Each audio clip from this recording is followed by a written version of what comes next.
رمضان كريم وكل عام وانتم بألف خير. وانت بألف خير استاذ صدام العزيز، و يعني فرحان جدا انه التقي بحضرتك اليوم. لا والله أنا فرحان بيكم اثنيناتكم. رمضان كريم عليك ويسعد مساك إن شاء الله. نورتوني. نورك أكيد. ومبارك عليكم هذا النجاح. يسلمك يسلمك. عمل مليان تفاصيل، شخصيات حلوة. أنت هالسنة بخيل نازل بعمل واحد. لا أنا كل سنة أنزل عمل واحد، يعني ما أحب أتعدد بالشخصيات على مود ما شتت الناس. تركز بشخصية. أيوة، وتعرف يعني الناس تركز وياك بشخصية صح. أحلى. مع العلم انعرض علي أكثر من عمل. هسه نسولف بها مع العرض العمل. بس زينب بعمل يعني زهرة عمري بهذا الموسم اثنيناتن بطولة يعني. أي بطولة زهرة عمري وعفو عام. عفو عام. خلينا شوي نسولف على عفو عام وبعدين نروح أنا وياك على زهرة عمري. أول ما وصل لك النص وشخصية تهاني يعني شوية جريئة، بيها جرأة بطرح. أنا كنت أنتظرها التهاني، كنت أنتظرها حتى تطلعني من النمط اللي دائما أنطلب به. أنا كنت عندي فوبيا من إنه يخلوني بخانة، خانة الفتاة المظلومة اللي يا ما ينقتل زوجها أو يموت موت الله. هي بس هذا الاختلاف، يا ما ينقتل أو يموت موت الله. فمن جتي تهاني أنا كيفت عليه، ما فكرت بباقي التفاصيل يعني المادية الإنتاج الكذا، يعني هواية تفاصيل يعني ما ركزت بيها بقد ما ركزت بالشخصية جريئة. اللي بالضبط. شخصية تفاصيلها جريئة. أنا كلش أحب الشخصية، ألعب دور شخصية ما تشبهني تماما بالواقع، حتى أختبر نفسي كممثلة والمشاهد يشوفني ممثلة فعلا. علام، الشر أنت بحد ذاته لو أقل شوية. الشر مال علام لو مال علاء إبراهيم؟ لا علاء إبراهيم حباب. خبر علاء. يعني علام لازم كان يتصرف فيك، يعني وانا دائما اشوف علام على حق، يعني معطيات شخصيته والبيئه اللي عايش بيها والمشاكل اللي يتعامل وياها بغض النظر عن انتهازيته بالفلوس وهاي الاشياء، بس هو بالتالي هاي يعني اذا كان ضربه لاخته فهو يعتبرها عرضه. صح. واي شيء يسويه هذا غلط. واما بالنسبه لعلاقته ويا تهاني وهو يعتبر يعني كشعبوي وكشعبي او كاي احد، يعني ضمن تقاليدنا احيانا اغلب الشعب العراقي يتصرف فيش انه اللي تجيني للبيت وبدون علمها لا هاي قيمتها من زوجها اصلا. قيمتها مو بقيمه تمتنع اللي اشوفها من الباب او اللي راح تقدم لها مباشره. ولذلك انا قلت لها شخصيه جريئه. بالضبط. يعني المجتمع، احنا مجتمع محافظ من يتقبل هاي التفصيله اكيد. بس موجوده بالمجتمع. بس هي موجوده ونحذر منها. نحذر منها. موجود. بس هي دائما هي الضحيه. هذا ترجع لها. اذا هي بهذا المجتمع هي ضحيه. طبعا ضحيه بيئه، ضحيه يعني تفكك اسري، ولا هي ليش ما حيسال عليها من تجي اصلا؟ انت قلت انا ما ارتبط بوحده تجيني للبيت واهلها ما يسالون عليها وين رايحه. زين. علاء، اول ما قريت السيناريو كان لك حق تختار اي شخصيه لو كان علام؟ لا، هم يعني علي فاضل خابرني على شخصيتك باعتبار منتج العمل. نعم. باتفاق مع المخرج قال لي علاء، رغم اني كان عندي شخصيه ويا علي فاضل بلم شمل قال لي شخصيه كلش حلوه وانا شايفك بيها واعرف ان راح اطلع من هذا الشيء حلو. فقلت له خلي اقرا، دزوا لي تقريبا 7 إلى 10 حلقات. قريت الشخصيه حلوه، منطقه حلوه جديده العبها. بالضبط.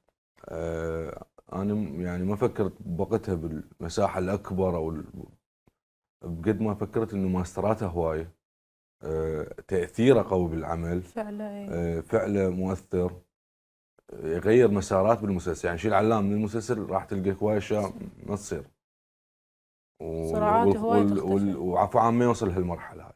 زين. فهنا انا حبيت علام. المشهد اللي ولا خلينا نروح لزين بعدين نشيك على هذا المشهد. شلون توافقتي بين زهرة عمري وبين عفو عام، رغم ان العمل يعني شخصيه ما تشبه شخصيه؟ يعني لحسن حظي انه احنا يعني كانت نصبتنا انه فاتحين سيت بدنا نشتغل بزهرة عمري قبل عفو عام.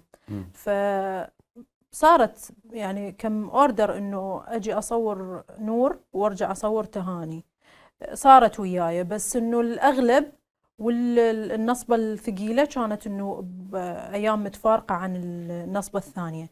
فاني داخلة بنور لمدة اسبوعين 3، اطلع من عندها مثلا بريك 3 ايام، اروح ادخل على تهاني.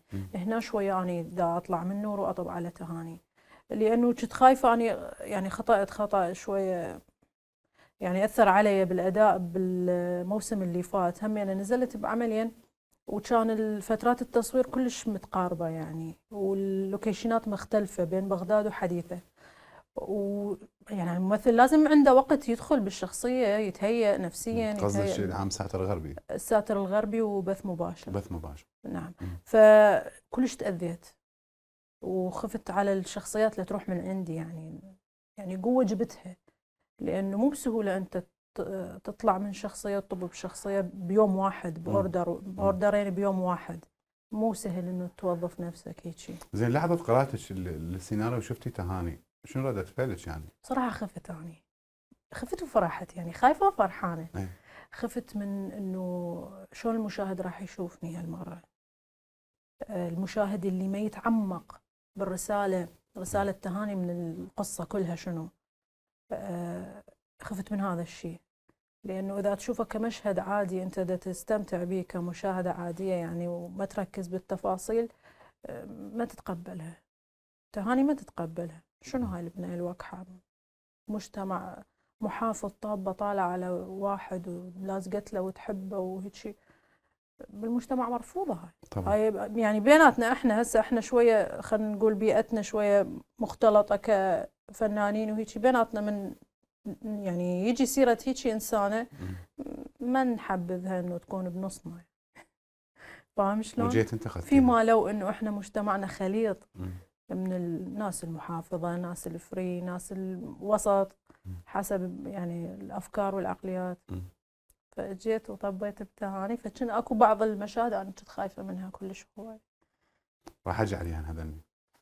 علاء، قريت السيناريو، أنا سألت هذا السؤال البارحة لعلاء الحيدر العفو. بإحدى من الحلقات حكيت له حيدر. من تقرأ الناس اكو مشهد يخوفك من تقرأ، جد ما حلو جد ما صعب، ويخوفك شلون راح تتعامل وياه بيا طريقة. يا مشهد من هاي المشاهد؟ والله هواي مشاهد، واكو مشهد بعد ما طالع يمكن عرفته. من المشاهد اللي أديناها يعني كان اكو مشهد طلع، هذا ما دام طلع نقدر نسولف عليه. المشهد اللي جتني قالت له انا حامل، فالطريقه اللي نتعامل بها، طريقه الضرب، طريقه الاهانه، الحوار شلون يكون، كل ما كان حقير كل ما كان حقيقي بوقت. لان علام يتصرف بطريقه حقيره وبطريقه يعني اي واحد يتصرف يعتبر بنات اللي يسوي هيك مومس وهيك هاي الاشياء. هذا المشهد اللي ردنا نسويه بروحيه عاليه، بروحيه حقيقيه، انه الناس تصدق انه علام ديهين تهاني بهالطريقه ويشمرها برا البيت ويرجع ياكل. هي اصلا نقطه قوه علام بهيجي مشاهد.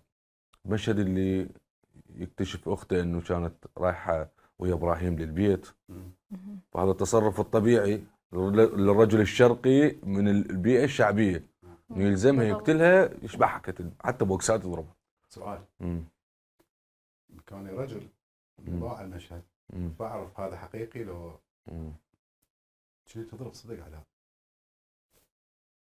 والله يعني انا احكي ضميرك على مع لا يضرب صدق. اضرب صدق حتى المشهد يصدق. يعني خطيه اشرقت اذيتها يعني. بالتالي باتفاق يعني انا ما اديت البنات اذا مو متفق وياهن. يابا خلينا نشتغل واقعيه، لان احنا على مود ننقذ نفسنا، على مود يطلع المشهد حقيقي، مشاعر تطلع حقيقيه، انفعاليه يطلع حقيقي. صحيح.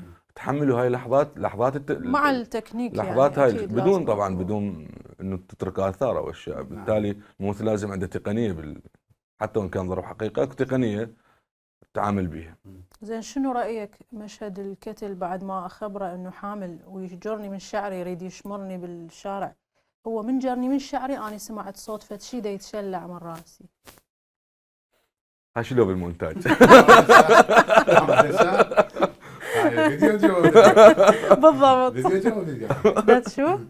لا ما تشوف علام شلون اكو مشهد يعني جاي احس انفتحت شويه الحواريه شويه. اي اكو مشهد ياخذ ابنها اي اللي اشرقت اي هذا المشهد مؤذي كان. وتجي ورا وتدخل وراه يقتلها بالغرفه ويقفل الباب، يرجع من يرجع عض لسانه يعني كانه ما يعني على قولته انا هو بعدها ما فايق يريد يقتلها بعد يعني. قلت لا يعني انت جاي تضرب صدق يعني. صح.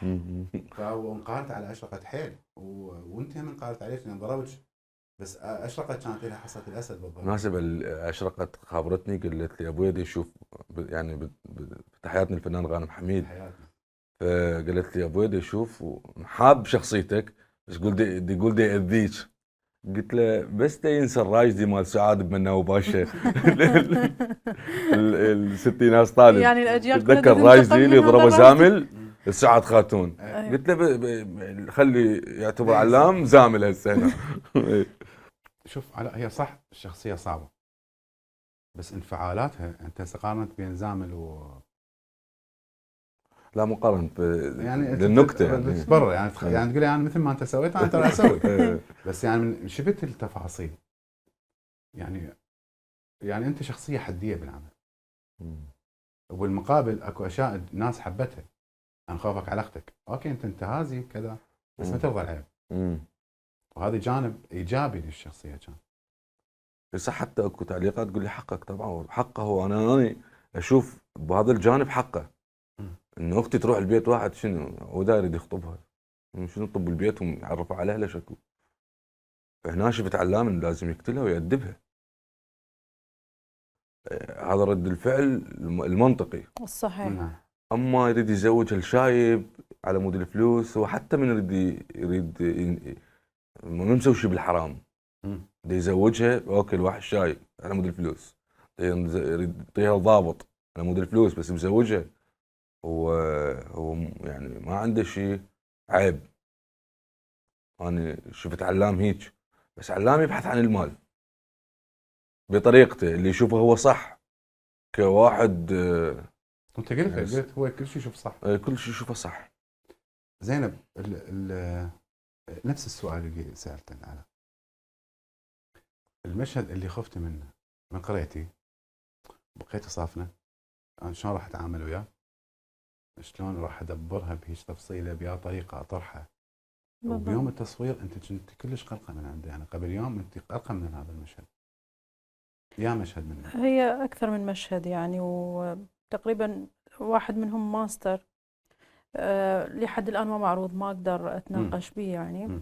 كنت كلش خايفه منه يعني وحتى بالبروفات بكيت بوقتها بكيت لانه يعني المخرج ضغط علي بالبروفات بس ما يرضى يعني بده يشوف انه مو هذا اللي رايده. فاني بكيت لي انه ما طيته بالبروفا. ليش ما اقدر انطيه؟ هو صعب المشهد كلش صعب بس بكيت لي انه ليش انا يعني امكانياتي وين؟ ليش بالبروفا ما دا انطيه اياه؟ بس هو ضغط علي لحد ما احنا لما جينا ننفذ بالست طلع احلى مما متوقعين. بعض المشاهد اللي كنت خايفه منها يعني خوفا من الجمهور يعني من تهجم الجمهور علي بس هي كانت لان هي هذا خط تهاني لازم تطب بهيجي مشاهد لازم تطلع بهيجي وضع. هو مشهد اللي غلطت ويا علام من بعدها انه النتيجه هي حامل.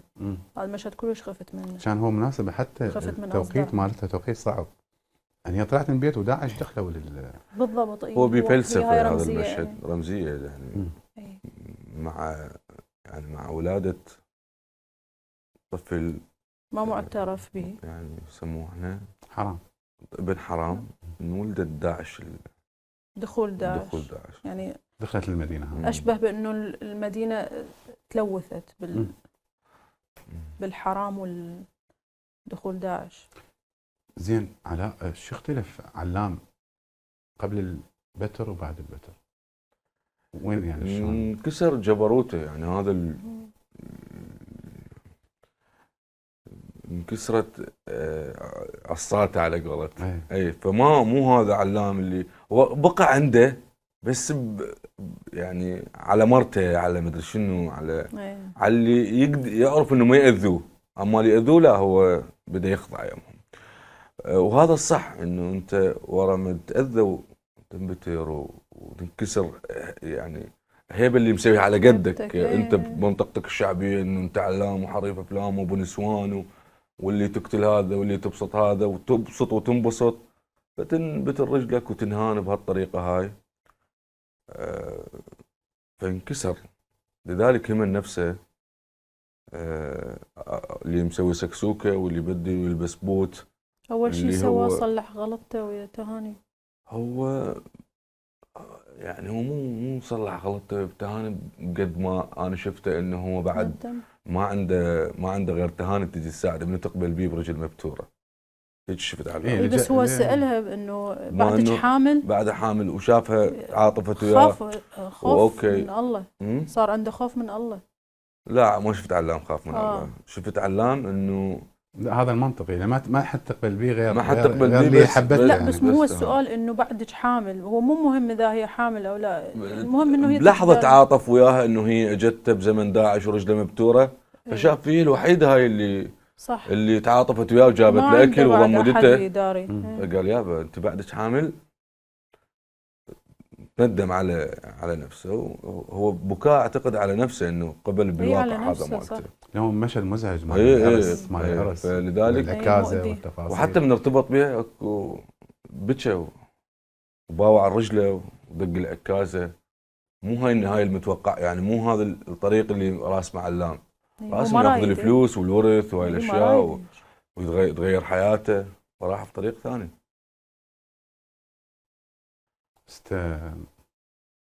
تعاملت وياه صح. اشكرك. شهاده من ناقد مهم بالوسط الفني. عمل حلو، انت حلو كنت بيه، زينب كانت ممتعه، مناسبه يعني انا شفتك بالساتر الغربي، هم كنت مبدعه يعني، بس ما اعتقد العفو، مساحه هذا الدور انت كنت مستمتعه به، لذلك انطيتي تفاصيل. اكو بعد تفاصيل اخرى، هي انه لما الكادر ينطيك الثقة انه انت ممثل جيد، ومن ساعة ما انطاك النص يعني وتقرأ ويعطيك الثقة انه انت راح تشتغل صح، هاي مهمة كلش. زائد انه اختلاف الشخصيات، يعني شخصيتي بالساتر الغربي مختلفة تماما، عليها هواية تحفظ لان هي زوجة وزير. نعم. فلازم تطلع بصورة كلش مدروسة يعني، وتصرفاتها وردود أفعالها كلش صحيحة يعني وبخط صح. فاهم شلون؟ يعني ما نقدر نلعب براحتنا، لأن هي أصلا شخصية حقيقية موجودة بالواقع، فما تقدر تلعب بها بالضبط، أو ما تقدر تجتهد بها بتفاصيل. أكيد طبعا. تهاني قابلة للمد بهاي الأمور، لأنه تهاني هي أصلا يعني امرأة شعبية يعني بتسوق أو هيك شيء، فقابلة لأنه تطلع أشياء ثانوية من هاي الأمور.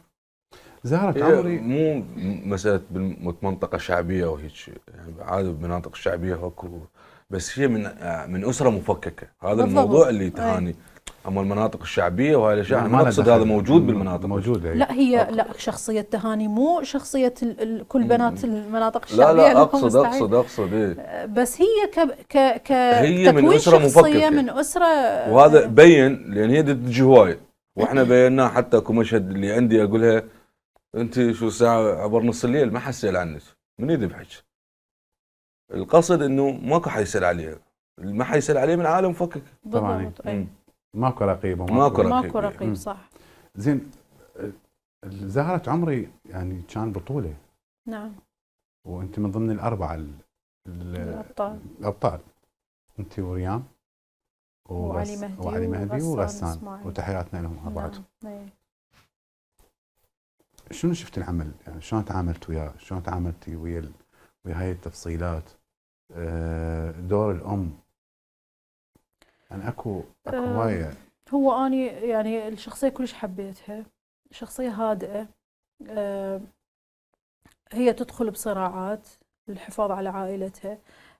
الخط يعني شلون أقول لك، بين الشر والخير، هفوات بسيطة هي تسبب أنه تكون الشخصية رايحة على الشر شوية.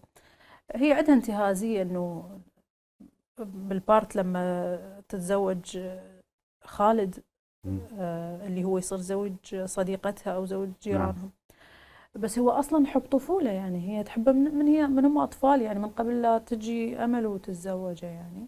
بس مع ذلك هي انتهزت فرصة، أو خلينا نقول خانت صديقتها، لأنه صديقتها وقعت بهذا الشيء. هذا البارت الانتهازي بالموضوع هذا شوية كنت خايفة منه، من ردود أفعال الشارع على الشخصية.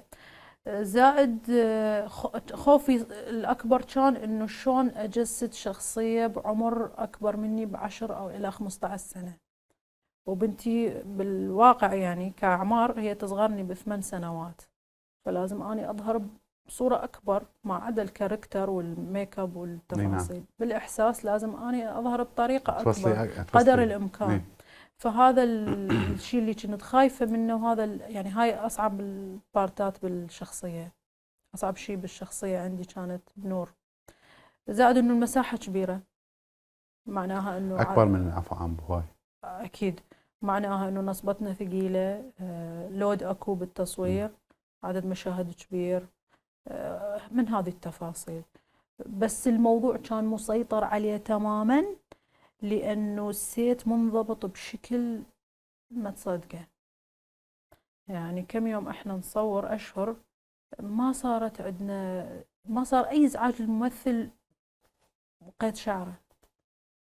هذا اللود مال التصوير اللي أحكي لك عليه بعز البرد، وأنا تمرضت. وغير المرض إنه أنا من ثالث يوم نصبه أنا وقعت من درج كلش عالي، وظهري ورجلي كلها زرقت، كلها صارت قطعة زرقاء وأعرج واكو آلام. لما ادخل بالمشهد انا اصيح، يعني انا وقاعده اصيح، اتحرك اعيط، بس من ادخل بالمشهد الالم يخوف مسكن يعني اتهيأ تماما. فنفسيا انا اتهيأ انه ماكو الم ولا واقعه ولا فد شيء. وصارت عندي تحسس ربوي بسبب الرطوبه مال اللوكيشن. فصاحبتني قحه مو طبيعيه، ما كنت اقدر اسيطر عليها، فاختنق لما ادخل يصيح اكشن انا هيجي اشتغل. هاي المناسبة، هاي المعلومات الجمهور ما يدري بيها، عباله يعني التصوير ساعة ونص على قد الحكي. لا احنا نغفي مرة. الوقت ايش قد كان اطول وقت عندك صار؟ يعني دائما الممثل يكون بنصبته الرئيسية، مثلا ان احنا نحكي النصب الرئيسي يخاف ما يفهم المشاهد، مثلا اكثر مشاهدك وين، هاي يسموها النصبة الرئيسية. مثلا بيت علام، هي نصبة علام الرئيسية، بيته والمحل. فهنا الشغل يمك، الممثلين يجوك ضيوف، شايف؟ فانت ويا الاوردر من اول ما يبلش لحد ما ينتهي، ما يقول كم ساعة؟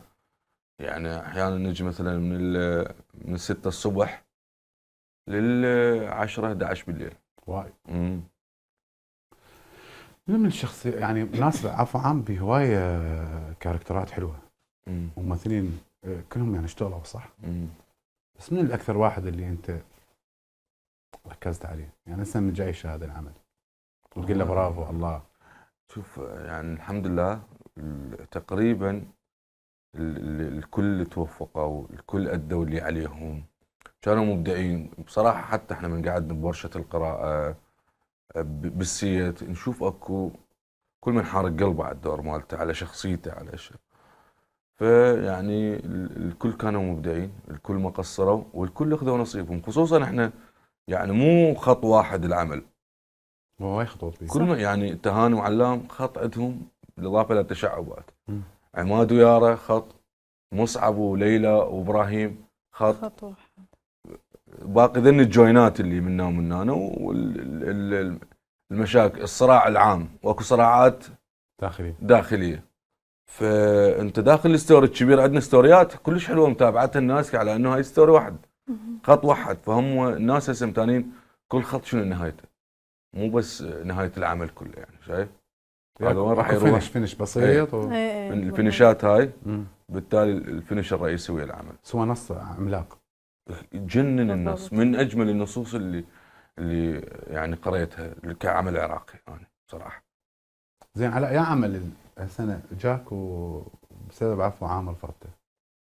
والله اجت يعني اعمال، بس اللي اخذوها توفقوا والحمد لله والشكر، وكنت فرحان اني اتعامل وياهم، بس اني يعني التزم بعمل واحد، هذا معروف انه انا التزم بعمل واحد، هذا على مود الناس تركز بعلاء الابراهيمي ايش طالع شخصيه هاي السنه، من نصيح لك بالشارع اصيح لك باسم الشخصيه اللي انت بتشتغلها هاي السنه، من تشتغل عملين او ثلاثه مع احترام انا يعني يجوز اكو واحد، احنا لو عندنا انتاجيه قويه انا اقول لك ليش حسب سمارة زين؟ لا اي صح حسيت هذا اصلا كلش حلو. انا بالشارع ناس تصيح لي نور، ناس تهاني، ناس زينب، واني اي واحد اي اسم دا ينصح لي دا على قولة ماجد المهندس نادي حصه جواهر يا ما.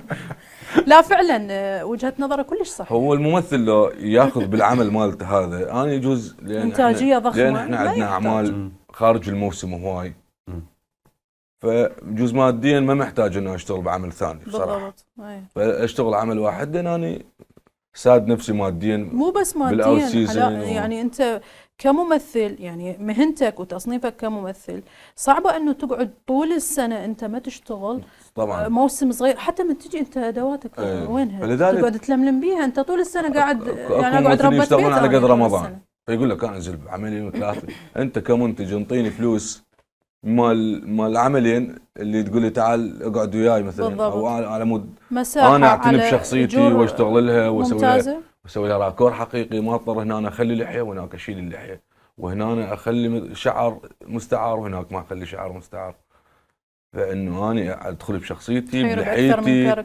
بوجهي بشعري اطوله لو ازينه على مود تحير بكاركترك، وانا ما يعني مع الممثلين حقهم من يشتغلون لان اجور احيانا تظلمهم. اي بس مو يعني قلت لك مو بس موضوع اجور، يعني هي كاجور شيء رئيسي اكيد اجور او المساحات، مساحات يقول لك انا طلعنا بطوله مساحه كبيره وشخصيه مؤثره وبها فعل قوي، زائد اجورك ممتازه، يعني على قد ما انت تتعبي كلش كافي. ليش دا ننزل باكثر؟ زين يا عمل رفضته اهم الاعمال؟ ما رفضت، اعتذرت. اكو رفض واكو الاعتذار، اسف يا اللي اعتذرت عنه.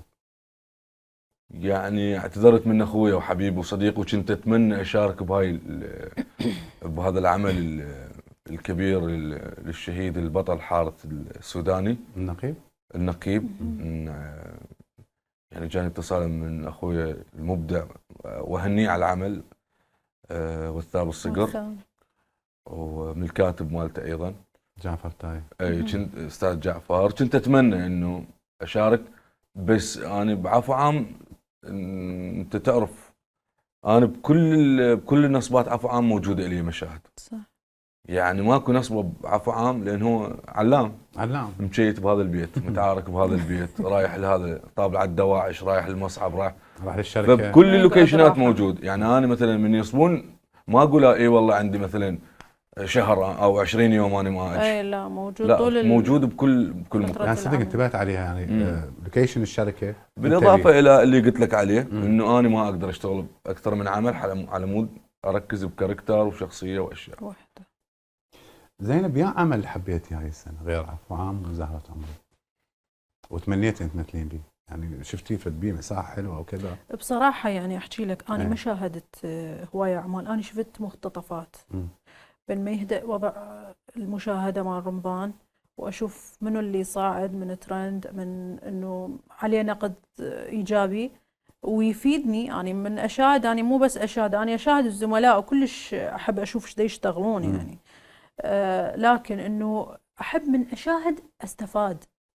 زين، يعني من اشاهد عمل استفاد منه انا، يعني شلون يصير عندي كورشه نظريه بالنسبه لي، فاشوف منو اللي متصدر مهنيا صح ارجع اتابعه. بس كمقتطفات يعني ما شاء الله هالسنه ابداع واضح جدا بالاعمال يعني، وما اريد يعني انسى اسم او اذكر اسم يعني، بس اكو اعمال كلش حلوه وناويه اشاهدها يعني ان شاء الله، ما باقي شيء يخلص رمضان يعني على يخلص خير شهر رمضان اكيد لازم كنا احنا هيك نسوي لا انا تخلص الوحيد اللي الأعمال. اباوع انت تباوع اول باول، انت إيه، عندك أنا وقت. مشكله مو عندي وقت، عندي برنامج. اي بالضبط، اي لازم التزام. مجبر ان إيه، نتابع، ما- مجبر تشوفنا حتى لو ما تريد اي تشوفنا. يعني جبره كبيره.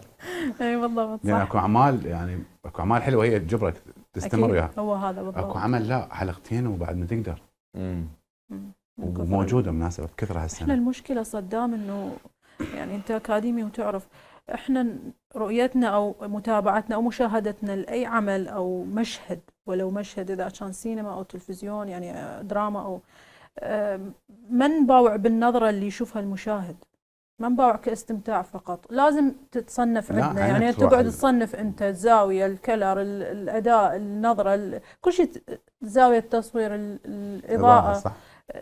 اخراج المشهد، لازم يتصنف هيك. هسه انا امنيتي مو انت اختصاص، انت خريجه سينما، سينما وتلفزيون. سينما وتلفزيون واختصاص سيناريو، اكاديميه فنون. اي مو صح؟ بالضبط. فانت من تجين تباوعين مو مثل ما مشكله هاي، تدري احنا يعني راح من عندنا الاستمتاع، اي ما نستلذ بالمشاهده، لانه هاي مهنتنا وهذا تخصصنا.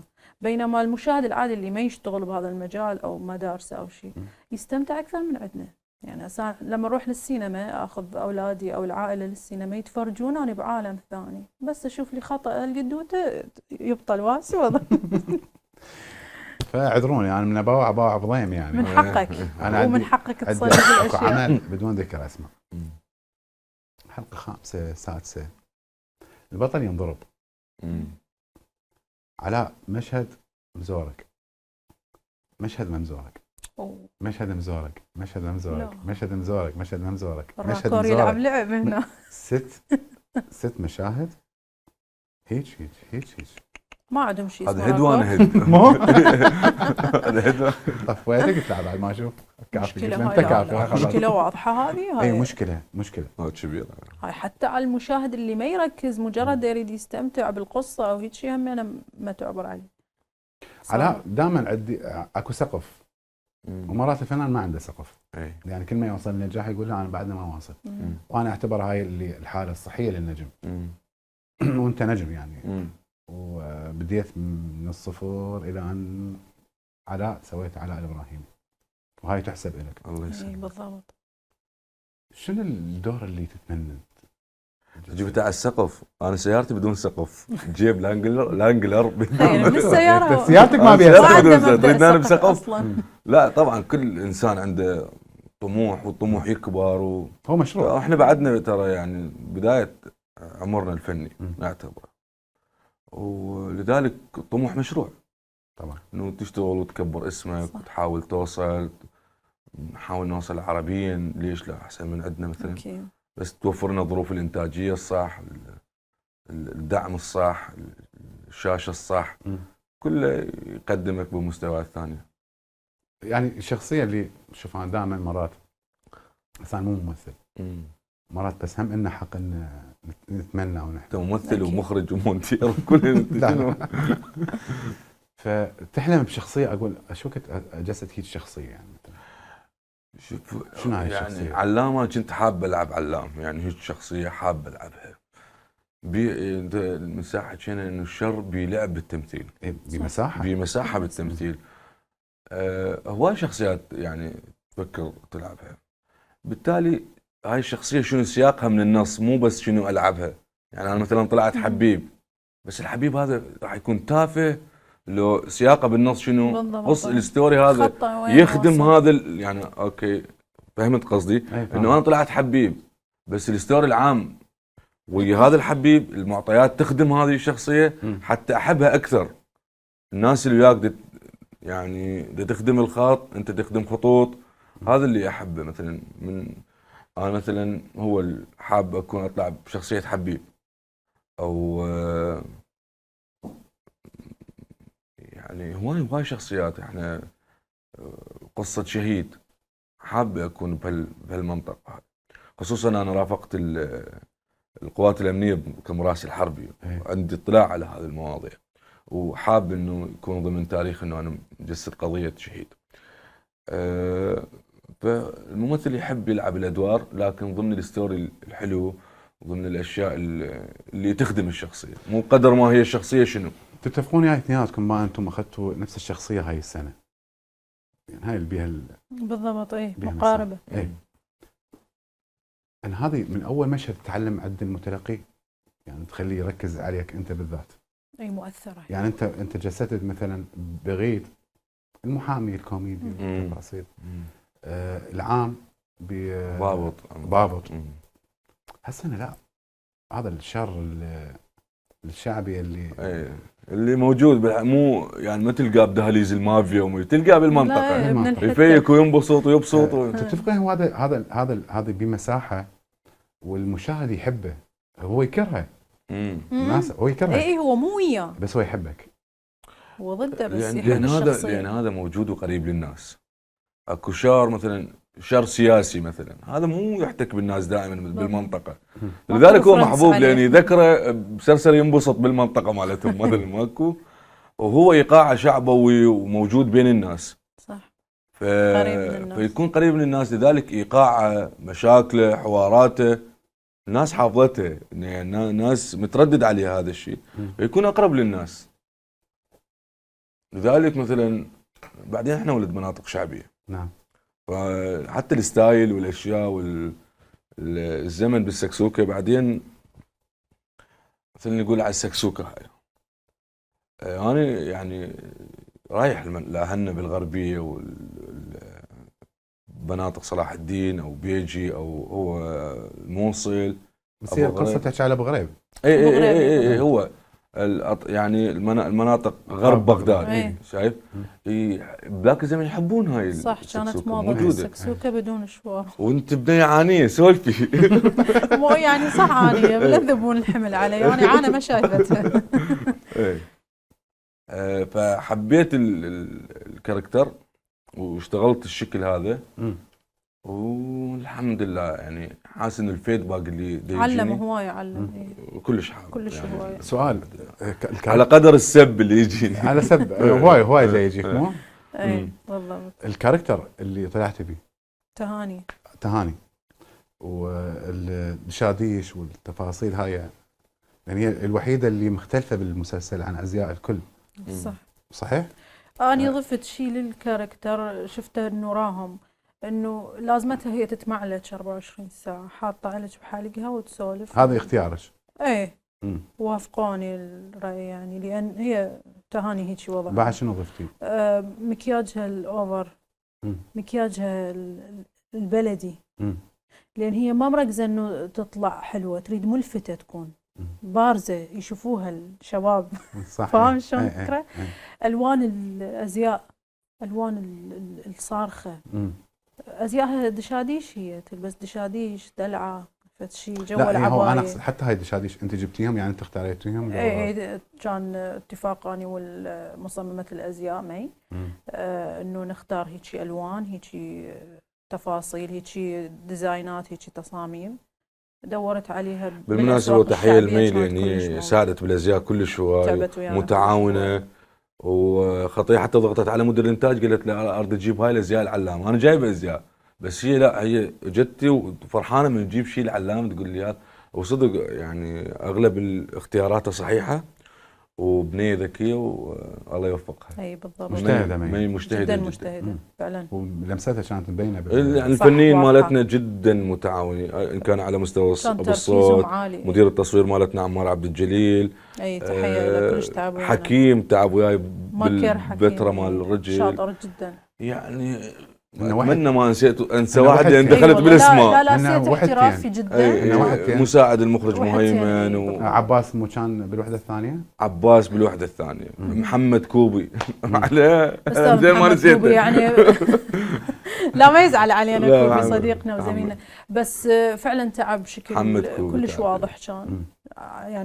يعني حتى اثر على صحته خطيه، لانه كان شايل الموضوع بفترات يصير هفوات، فترات يصير بها تعب، هيك شيء كان كلش مركز بالموضوع.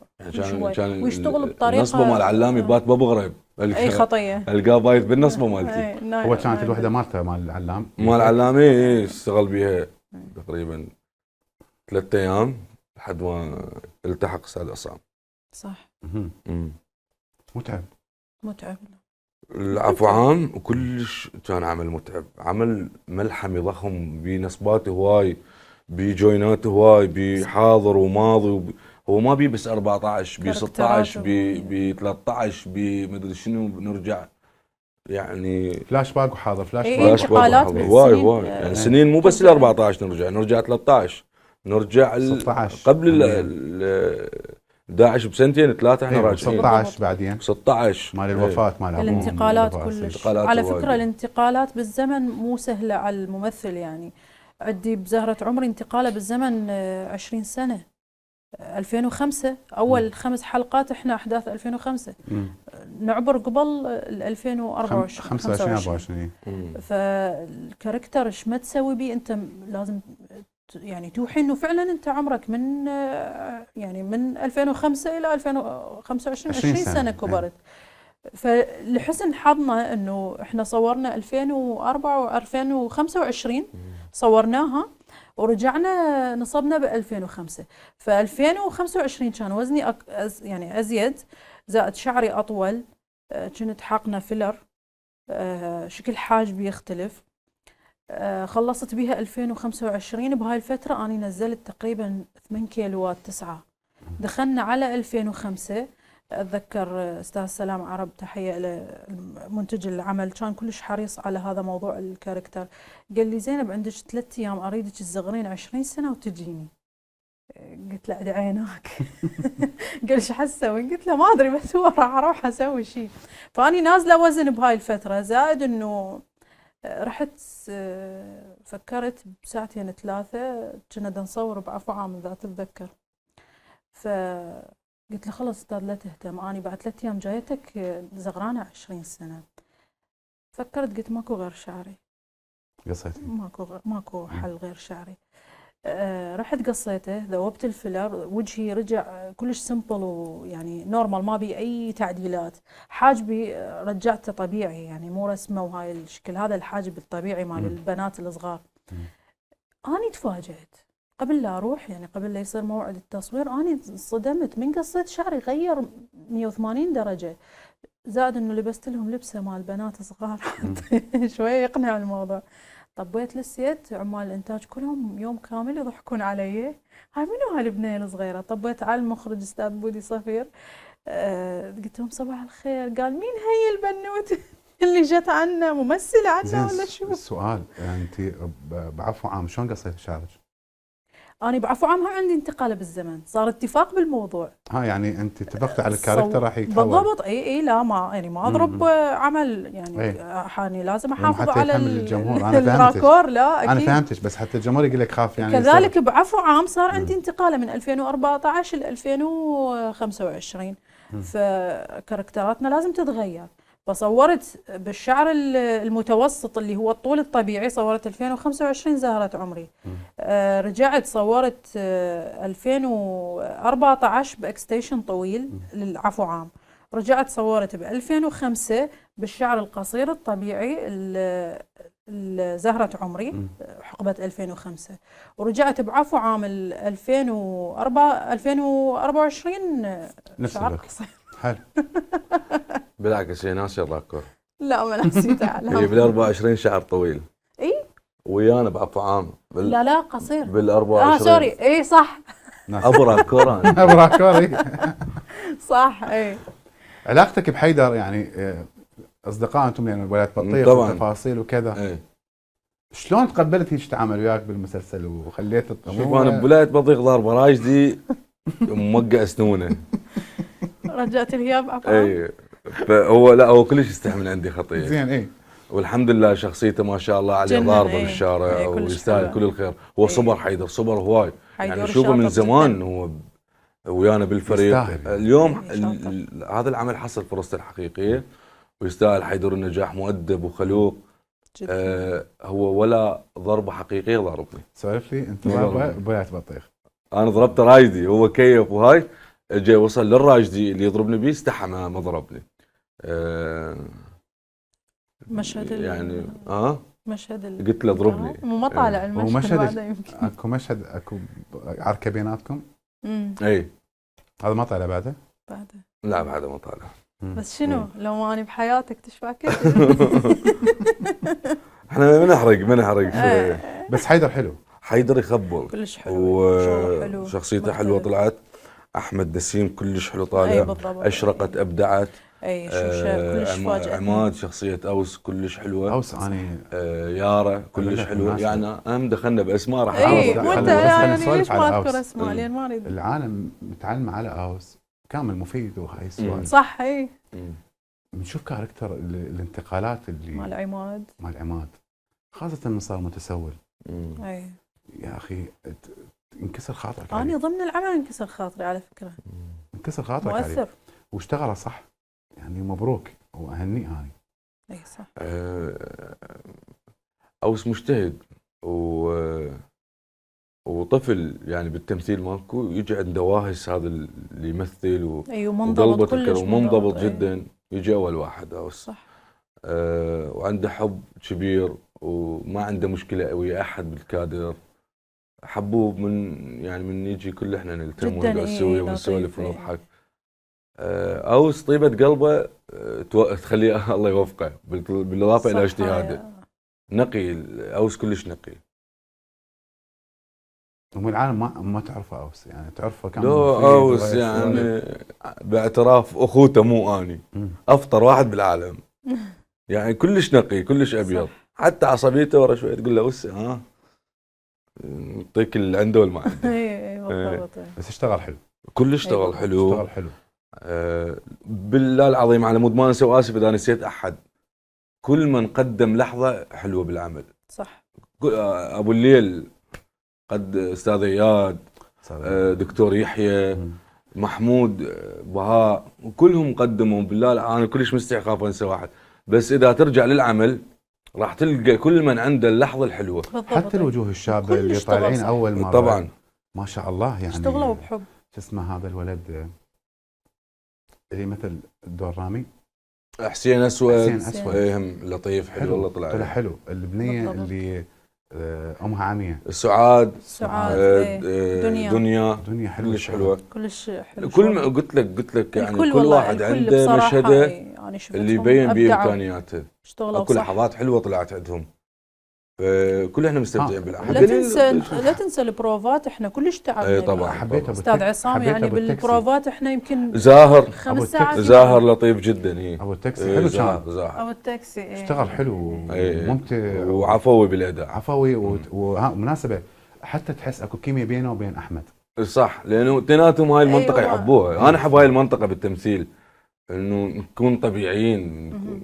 ابو تاكسي حقيقي واحمد الاداء عفوي يعطيني جقاره يلا شو تريد يعني هذا اللي احب. حياتيه عاليه. المشاهد اللي بيها حياتيه اللي بيها ايقاع اللي ما متربط بكرسي واسولف. اللي انا اسولف يعني اقوم اجيب لي كلاس المي واسولف دا اكل واسولف لاني احبهم بالتمثيل. مهمات بصراحه لان هي هاي المقنعه للمشاهد. انا احب هاي الحياتيات بالتمثيل. وانا احبك هواي. انا موت عليك. خلاص صارت الحلقه حرامات للاسف. بسرعه سوالفنا حلوه كانت. انا اشكركم. انا اشكرك. احنا الممنونين. اتمنى لكم التوفيق والنجاح والاجتهاد. بس على مود اخلص من هاي السالفه. اكو حبر واقع هنا ترى وساد هاي. صار لك ساعه مو اتفقنا نضمن الموضوع. لا حد يحكي عليك. اكو حبر واقع. لا حد يقول ليش ساد هاي. يلا انا ارتاحيت هسه. هسه ارتاحيت. وترنا هسه هو ارتاح. المفروض تقول بدايه الحلقه.